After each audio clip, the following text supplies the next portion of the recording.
You're listening to Bastards All Day. Bad Ways on 1680 AM, Q4.org.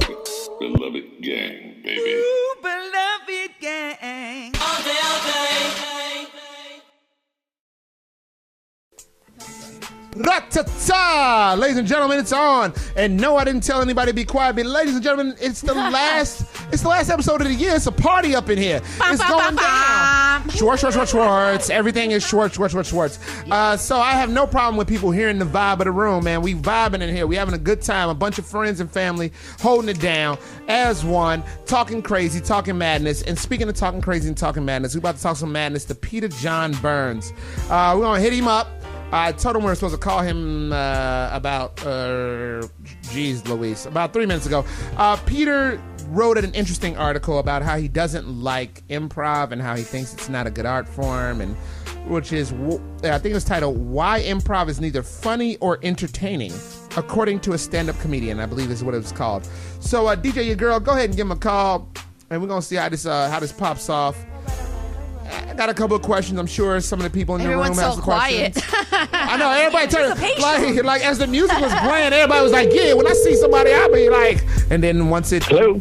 Yo, what's up, Brother Peter? Hey there, how are you? All right, Daddy, how you feeling out here on the land? I'm feeling beleaguered.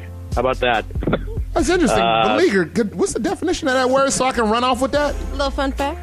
The beleaguered, under siege, in a bunker, hiding from the torches and the pitchforks. Can you spell beleaguered? I was going to say, this is spelling bee now. My beleaguer. She used that in a sentence. Oh, please, sir, do not swear on the radio. Thank you. Oh, yeah, that's right. We're on the radio, and there's some things that we have to pay attention to, like our way we talk and our profanity. So that'd be awesome. And so, Brother Peter, so you wrote an article. Now, mind you, before I even go any further in this, there's a room full of improvisers and stand-ups, and a DJ is in here, too. That is DJ, your girl. She's holding it down. We're having our last episode of the year. And we're just having a good time, so we make sure to get all of our friends in here who represents from our squad, beloved gang, Ijima or Ricky Bomb. I expect none of that to mean anything to you. Beloved. But it means so much to some of us. So we saw this article. Everybody saw this article, man. And it's a huge deal. It became a huge deal in the comedy scene. And in Chicago, Chicago is kind of the mecca of comedy. People come from all over the world to learn stuff and to watch things, and it's really a special place for comedy. I mean, hell, my father was an entertainment journalist, and as a little boy, I'm talking about like 6 years old, I've been hanging out in stand-up clubs and watching improv and whatnot. So, comedy is serious here. And you wrote an article in The Reader called Why Improv is Neither Funny Nor Entertaining, according to a stand-up comedian. And now, can you tell me a little bit about this article and how it came about? Yeah, sure. And understand this was intended as sort of an occasional piece. So, the way these things work, the Chicago Reader reached out to me in mid-November and said, we're doing a Worst of Chicago issue. Throw us 4 topics. Mm-hmm. So I said, okay, and a little paragraph of how you might approach the piece and what have you. So I said, fine. O'Hare... Ferris Bueller's Day Off, improv, and vampires. And for the record, I don't think vampires exist. I just thought it'd be funny to pretend that they did. So the reader came back. No, go ahead. The reader came back to me and said, do the improv one. I said, okay, fine. And, it has to be 500 words. So, I write 500 words of mean roast jokes. Although, to be clear, if they had picked Ferris Bueller, I would have been really mean to Ferris Bueller as well. I send it off. The way these things work when you write for any publication is you don't get to pick the headline, nor do you get to pick the picture that goes along with it or any quotes they pull out and, put underneath your headline or anything like that. In the Chicago Reader Worst of Chicago issue, the headline for it was Improv. Just like the headline for the piece that was angry about Navy Pier said Navy Pier. Because that was it, right? And on the page, I think in context, the Navy Pier article was mean about Navy Pier, and it didn't say, by the way, this Navy Pier article was written by an improviser, and the Bruce Rauner article was mean to Bruce Rauner, didn't say it was written by a Democrat. But when they decided to print the sections by themselves, I got that headline, which was, shall I say, provocative. Mm-hmm. And I think it also, when people started sharing around, took it out of context. It didn't, show itself to be, oh, here's a bunch of articles dumping on a bunch of different things in Chicago. Bro culture. There was a piece on how we're all suffering under an inferiority complex because of the second city. It was like, on its own, shared around on its own with that headline. I think it started to read like I was sitting around my office and said, God, I am burning to take down Improv. Not the case.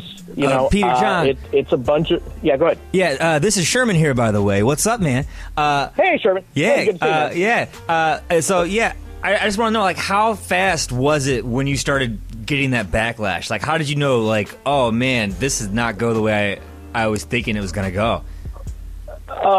Let's see. 10 a.m., I'm looking at the comments come in. And again, to be clear, I knew that there would be some people that might say, ouch, when I put it out there, right? I mean, the jokes were Golden Globes introduction mean, some of them. Right? Leia, where your things so at? I knew that there were a couple people that might not get that this was supposed to be a roast and say ouch. Or they did understand it was supposed to be a roast and say ouch. So 10 a.m., I'm watching some of the comments come in, and I think, okay, well, this is kind of funny.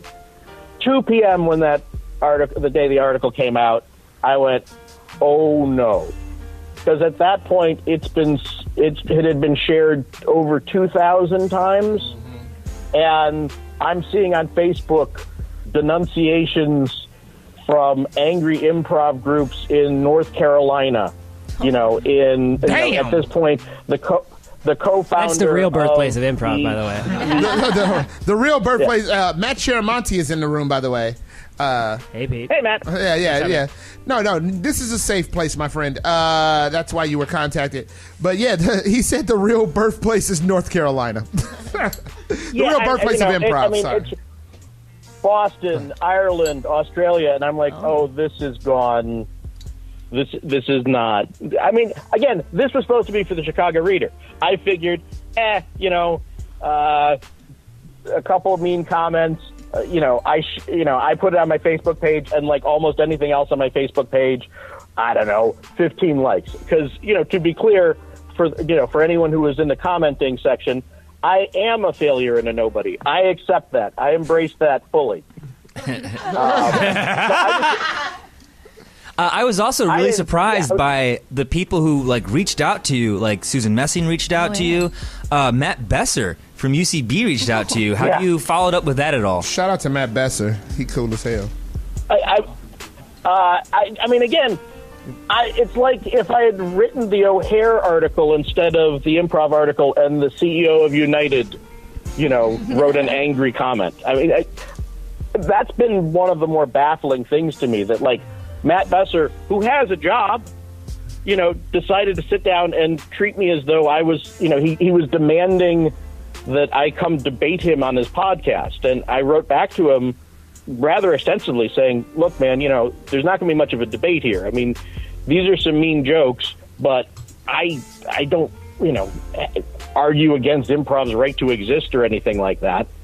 And then he just wrote some really sort of unhinged comment back about, he'd gone to see my YouTube and he thought I was funny. No, wait, haha, here's a smiley face emoji. I mean, so, I believe the invite has been rescinded. I'm not going to go on and debate him. But yeah, Napier, the co-founder of Mick. Annoyance. Mick. Yeah. Nick Napier. We know him. And he actually wrote a fairly decent response, but it was getting attention in quarters that I mean, I honestly didn't suspect. I don't think the woman who wrote the Navy Pier article, Julia Weiss, who is also a well-known improviser, is, getting hate mail from the board of directors of Navy Pier. You know what I mean? Well, you never know. But hi, my name is Leia. I'm one of the crew here. So I have a question. Do you personally hate improv? Personally, No. without, I mean, let's say the reader never asked you to write this article, but as a human being, do you hate improv? I don't hate improv. I will say as an art form, if I'm going to, be truly honest about this, it's not in certain formats, not my favorite. But I could also say that about ballet, right? And I didn't think I would anger the ballet community as much. You know what I mean? So hate no, you. but hate. No. That was Matt Shiramonte. Shiramonte. Yeah, no, Noted ballerina. no. The ballerina community is important to me. It gave me all my friends, and it's really important. And all her How friends dare are dead. you. Without ballerinas, I'd be nothing. You're a monster. So here's the Sherman again. This is my thing. When I read it, I don't know, I got it right away that it's kind of a bit. You're kind of trolling. It's kind of how many people actually got it? Like how many people have reached out? Like, oh, I get it. I see what you're doing. This is actually a funny piece. There were some. Like two? I mean, I'd say probably reaction is running 1/3 I get it to 2/3 not. I mean, if you think about it, like you are pooping on Chicago, a lot of people come here from all over the world, and they come here for Second City, Annoyance, IO, and like Comedy Sports. This is the best place you can ever take improv classes. So I can see why people would be hurt, but maybe since you don't really particularly like improv as an art form, or you like something else, have you seen other like really good improv groups like Cook County, Pimprov, there's other Bastards of the Underground. that's out there, like have you seen them perform? No, I haven't done an extensive survey. I would also say, again, for the purposes of the piece, if I had written a piece on ballet, Careful. I wouldn't expect people to say you have to go to ballet shows 5 times a week before you can really say something. And again, it's not as though this is sitting around as a burning pit in my stomach. As an art form, it has generally left me a little cold. But that's not to say, I didn't like the show Breaking Bad either, but I acknowledge that other people enjoy it. Whoa. I acknowledge that it has a right to exist. I know. That's what's really going to get me to hate mail. It's also just tricky, too, because, as improvisers, we're trained to, do satire and parody and make fun of other people, hoping that they can take a joke. So it's very fascinating that whole scene is not. Preach. I mean, not. Well, I will also say... I will also say that there are a lot of, or not a lot. I mean, and again, these are the people that, when I'm talking about 2/3, 1/3, those are the people that are taking time to comment, if you know what I mean. Mm-hmm. Which, you have to be motivated to want to sit down and type something in the little box. I think most people read it and, to be honest, let's all be honest.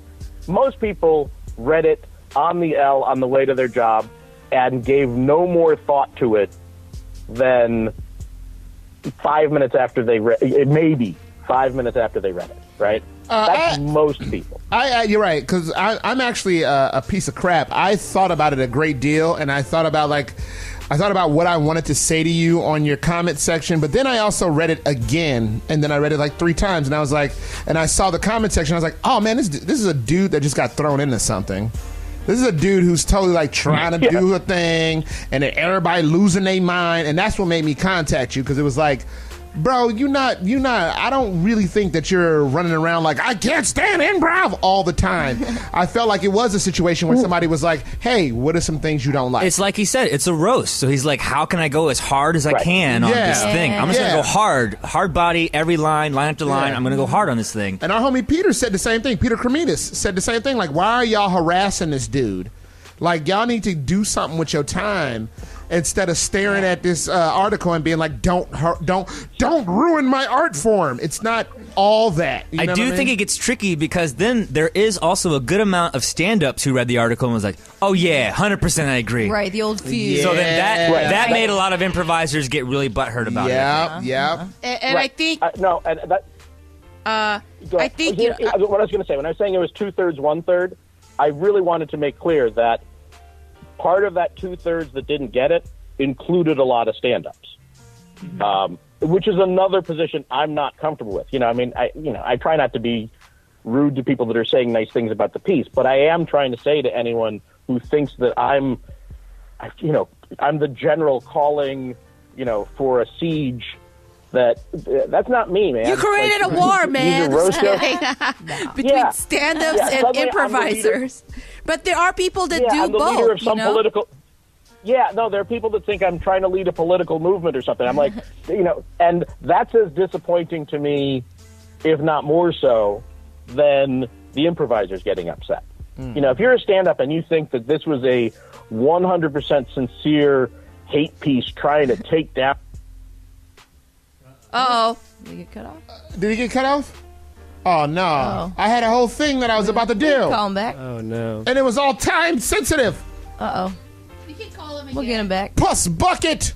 So we're going to get him back. DJ, your girl's hitting him back. Or is he hitting us back? I've got a theory on the reaction. Oh. I'm available right now to speak to you. No. But if you please leave your name and your phone number.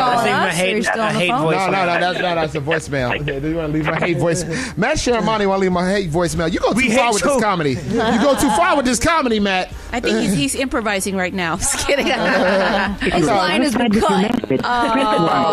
To listen to your message, Yeah, he's probably trying to call us. It's the man.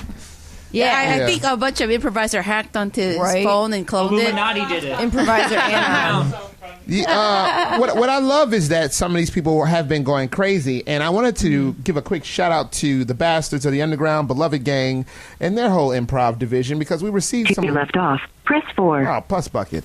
Let's see, is it working? Hello? Are you still there? Yes, I'm here. I'm not here. available right now. Oh my gosh! But it was all good, and the music was going with it, and all that. Everybody was serious. Peter, if you're listening, call back. Otherwise, we'll try to hit you up on the next show. Yeah.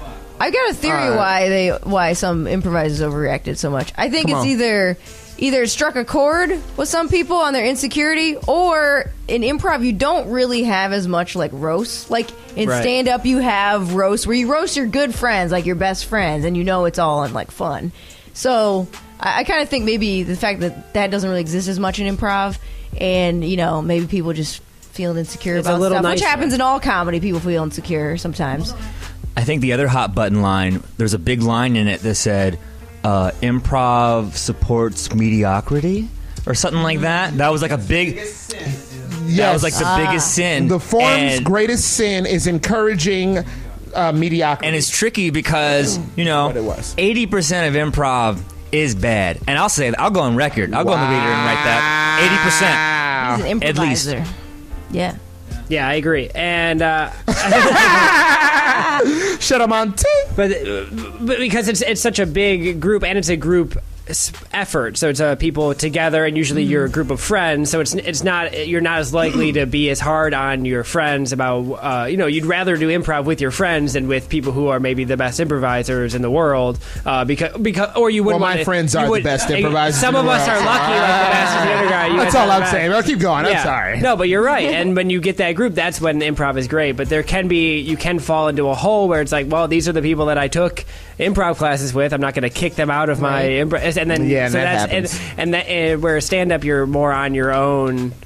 merits, and then you're doing good or bad. So it's easier in stand-up to have a standard, where improv it can kind of get washed down to closer to mediocrity. I also feel like there's more heckling in stand-up, so you have to be on your toes. And then, like improv, you might get less laughs if you're doing a dramatic scene, but like stand-up, it's demanded you get laughs the whole show. So it's a different gauge of what is successful art in improv or stand-up. He ends that article, though, there will never be a profound improv set. So I'm just curious, does anyone have a profound improv set that did come to mind? TJ and Dave. I saw one before. I've watched. Yeah, when I was a young man, I used to watch TJ and Dave. Actually, I was one of the first improv, one of the first interns for TJ and Dave. Not to date myself, but I used to watch that show as a kid, and as an adult, kid, it's like early 20s or late teens.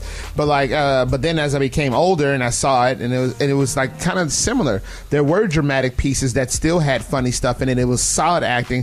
TJ is definitely funny for sure, but I'll never stop praising Dave Pasquazi. Mm-hmm. Dave Pasquazi can take real moments and genuine moments where he's acting, and they can be funny, but they still connect to the character and the story that they're trying to tell and trying to convey. I think he's calling.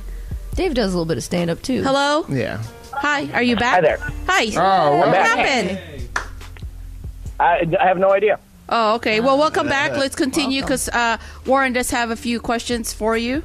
Yeah, sure. I mean, a couple of questions, but after talking to you, I kind of only have a couple things to say. But so before I say anything, do you think all improv is bad? No, of course not. Okay. I mean, it would be like writing. How to put it? I could have very easily written an article taking down stand-up, right? Oh yeah, and it's way easier. Way easier. Well, it is. Way easier, and I would have completely agreed with all of it.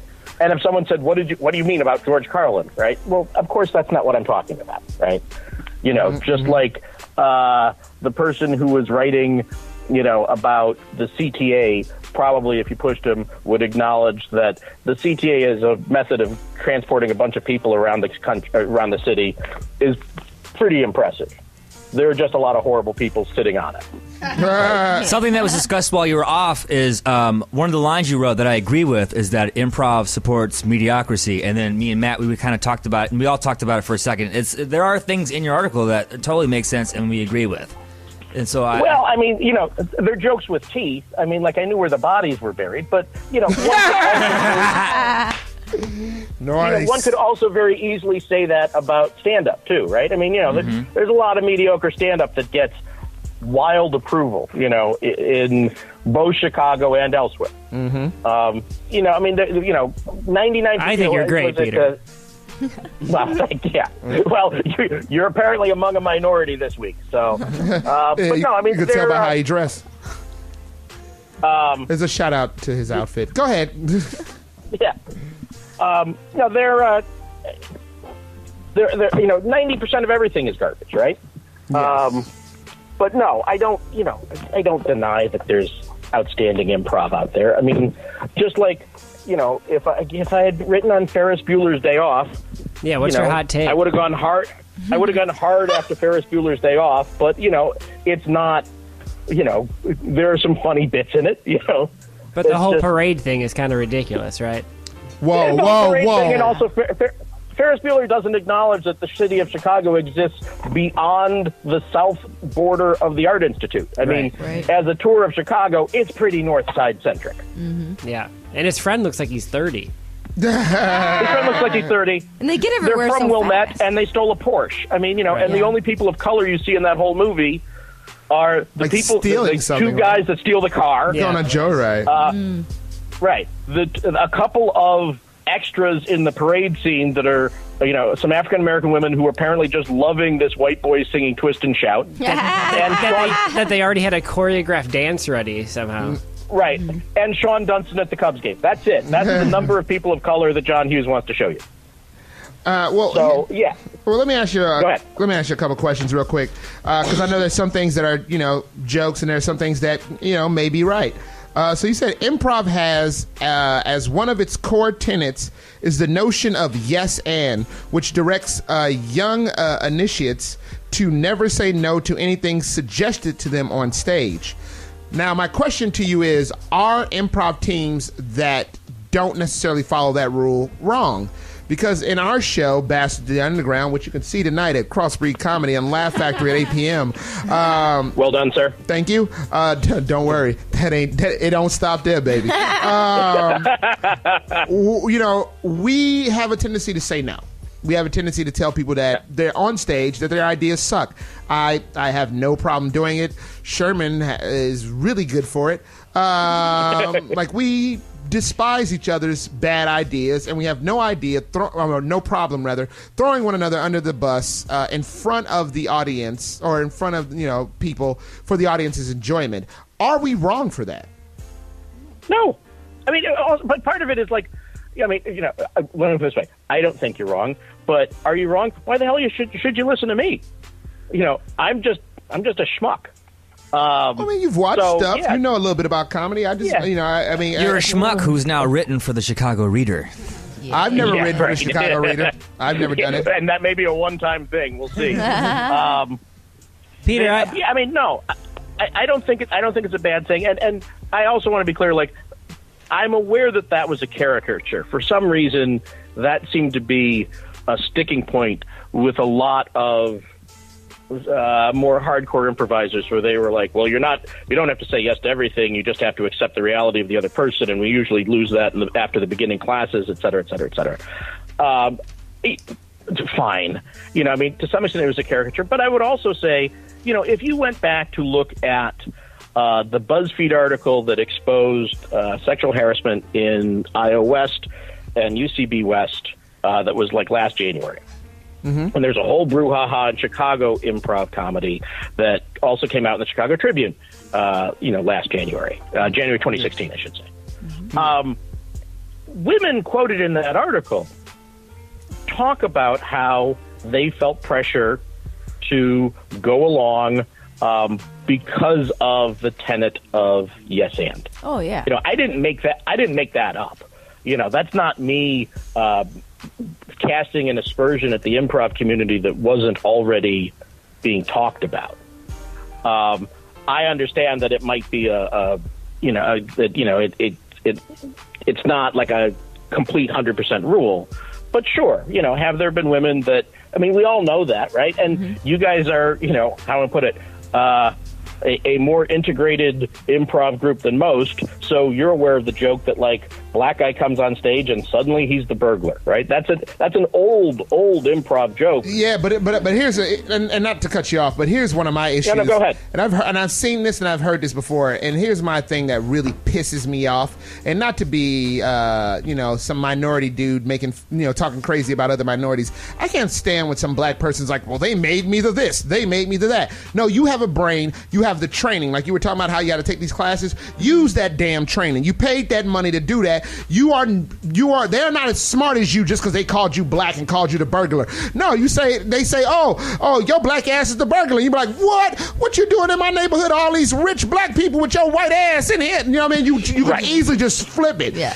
Every single time, any single time, you can flip it. Nobody is as smart as the other person, but when people victimize themselves, especially in this business, pisses me off. Like, oh my God, your brain works just as good as that person's brain just because they called you whatever race. Do you know how many women I played? Do you know how many Asians I played? And I'm black than a mother sucker. I played every summer, everything. You know what I mean? Because my brain just works just as good as the other person's brain. My training is just as good as the other person's training. And honestly, let me shout out my training. I had some pretty good people training me. So when people do that, it really digs in my cross. Sorry to talk like an 80-year-old with 60 pounds of weed in his car. What you're apologizing to me? If there's a cranky old man here, sir, I think I'm going to take that prize. You can have it. No, how to put it? Any clever person can flip that. It's just a drag that that happens in the first place, I guess is what I would say. And especially with women, I think there was and can still be an impulse to try, you're trying to show that you're not a scold. You're not being a bitch about it. So that way, when a guy comes on stage and says, "Oh, you're here for your gynecology appointment," you roll with it, right? And let's be clear. Stand-up also has systemic structural problems that are rife for abuse for sexual harassment. Just because I made a joke about improv doesn't mean that I'm unaware. That was a range of comments that really, just made me throw up my hands. Or like, oh, apparently he's not aware of Louis C.K., to which I wanted to say, what? Did something happen? I'm sorry, I missed it. Yeah, I'm aware. I'm aware of Bill Cosby. I'm aware of Louis C.K. Go look at my timeline. Lots of mean jokes there. And we've got plenty of problems too on our own. But yeah, it wasn't. But again, like the piece wasn't supposed to be right about sexual harassment in the entertainment industry. It was go write 500 mean jokes about improv, or 500 words of mean jokes about improv. So that's what I did. Well, we're coming to the end of this thing, but I really wanted to ask you something that I think you can answer. So yeah, sure. There's this little crew of friends, beloved gang, and we do things with the Bastard the Underground, and we do things with Improv Unlimited. And I just wanted to tell you, and I know that you were doing trying to do something satirical, but I want to tell you that people have said such things about the actors in this group and in this room. They were entertaining and absolutely enjoyable. That's from Don. And after they were gone, the conversation continued on how much they were wonderful. That's from Morton. Oh, and about the show that we're doing tonight. I cried from laughter. The host and the improv team were, capital letters, hilarious. Yeah, but did any of them write an article for the Reader? You know what? Kiss my ass, Sherman. Peter. Kiss my dirty, black, cold-written ass. Peter, it's Matt. I have a proposition for you before you go. We're doing sure. Crossbreed. I don't know if you've seen the show, but the way that it works is it's, a stand-up comedian goes up, they do 10 minutes, and then Bastards of the Underground come up and they do 10 minutes of improv based on the comedian that just performed. They do that a few times. Okay. So the show is really about bringing together. I've done a similar show. Yeah. Sure. This one has Bastards of the Underground every month. So how would you like next month, if you're free, you come on, you do some stand-up, watch Bastards do improv based on your set. What do you think? I would be delighted. I mean, again, there's no real deep-seated animosity here, then. This is... So, yeah, I would be delighted, and I will be kind and friendly, and you can say whatever mean crap you want about me, and it'll all be all right. That sounds great. Oh, nice. All Bringing people together. We're going to end the comedy wars. Didn't know there were any. Well, thank you very much for talking to us. We really appreciate it. Thank Can't you for wait to having me, see guys. you next week or next month. Sorry, and play with you next month. And God bless Matt Sharamonte for being born. Matt Sharamonte. Well, yeah, we wanted to let you come on and speak your piece because nobody in this room hates you, and we believe that you are a decent human being that does not deserve to be treated like Frankenstein's monster. So, To be clear, I am a monster. But well, not Frankenstein's monster. There are a lot of different monsters. No, right. Yes. All right, well, we're going to have to let you go so we can stay on schedule here. We definitely went a lot longer with this piece than we thought we would have. Thank you very much, and see you next month, Daddy. Thank you very much, guys. Take care. Peace. Peace. That went just as long as I thought it was going to go. Did it really? Because that went long as all hell. I knew. But, that was... he wrote an article. It was viral. Yeah. This was going to go at least 20 minutes. People were talking. It was one of the best pieces of radio that we've done. We should get this on the air immediately.